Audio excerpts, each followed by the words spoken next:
से गुजरना पड़ता है, कोई नहीं सोचता। सच ये है इस देश में दलित आदिवासी आज भी गुलामी की जिंदगी जी रहे। सरकार उनके लिए कुछ सोचना नहीं चाहती, सरकार नहीं सोचेगी तो फिर से किसी वाद का जन्म हो जाएगा। इसका इस अन्याय का, ये जो कठोर अन्याय है, जो सदियों की हिंसा पे आधारित, सदियों के भेदभाव पे आधारित है, इसका जवाब सदन को देना पड़ेगा। सभापति महोदया, नेपाल में नई सरकार बनी, उन्होंने कहा हम दलितों से सार्वजनिक रूप से माफी मांगेंगे कि जो हमने उनके साथ अन्याय किया। ये सदन कब उनसे माफी मांगा जिनके साथ हजारों साल अन्याय हुआ और आज भी उनको रोटी कपड़ा मकान के लिए अन्याय लड़ना पड़ता है। धन्यवाद सभापति महोदय। जय भीम, जय भारत। अब्दुल राशिद शेख। श्री हनुमान बेनीवाल। सभापति महोदय, आपने सदन के अंदर जो बहुत महत्वपूर्ण चर्चा हो रही है वामपंथी उग्रवाद, इस पर मुझे बोलने का मौका दिया, आपको धन्यवाद।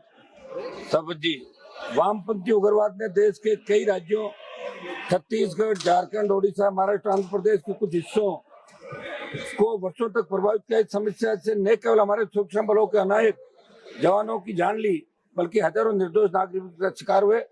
16,000 से ज्यादा अटैक और 2,000 से ज्यादा सुरक्षा कर्मी इसके अंदर शहीद हुए। मेरी मांग है कि पैरामिलिट्री के अंदर जितनी भी फोर्सेज हमारी लड़ रही है, अगर वो शहीद होते हैं तो उनको शहीद का दर्जा मिलिट्री की भांति मिलना चाहिए। ये मेरी मांग इन लोगों के लिए रहेगी विशेष रूप से। सभापति महोदय, हमारा उद्देश्य केवल नक्सलवाद को, उग्रवाद को खत्म करना नहीं, बल्कि उन परिस्थितियों को समाप्त करना है जिनकी वजह से पैदा हो रहा है। सभापति महोदय, हम समस्या का गहराई से विश्लेषण कर पाएंगे कि ये केवल एक वैचारिक संघर्ष नहीं, बल्कि इसके पीछे सामाजिक, आर्थिक, प्रशासनिक कारण भी है। जिन क्षेत्रों में वर्षों तक बुनियादी सुविधाएं, सड़क, शिक्षा, स्वास्थ्य, पेयजल का अभाव रहा, जहाँ शासन प्रशासन की पहुंच सीमित रही, जहाँ आदिवासी समुदायों को उनके अधिकार से वंचित रखा गया, वहीं इस प्रकार की विचारधारा को पनपने का अवसर मिला। यह भी एक कटु सत्य है कि कुछ बाहरी तत्व और संगठित नेटवर्क इन कमजोरियों का फायदा उठाकर युवाओं को गुमराह करते हैं, उन्हें नक्सलवाद और उग्रवाद के अंदर धकेलते हैं।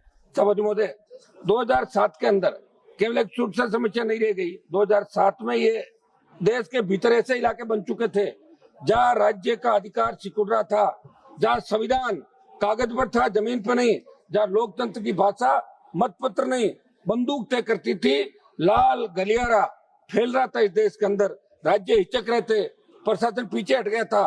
तब कौन आगे आया? तब आगे आई सीआरपीएफ, आगे बीएसएफ, आईटीबीपी और एसएसबी आ गई। यही वो बल थे जिन्हें हमने देश ने सबसे कठिन लड़ाई के अंदर बलों को झोंका। फिर 2010 में साल बना देश की आंतरिक सुरक्षा का सबसे काला वर्ष कहा जाना चाहिए। इस वर्ष नक्सल हिंसा अपने चरम पर थी। 6 अप्रैल 2010 दंतेवाड़ा में ताड़मेटला 75 सीआरपीएफ के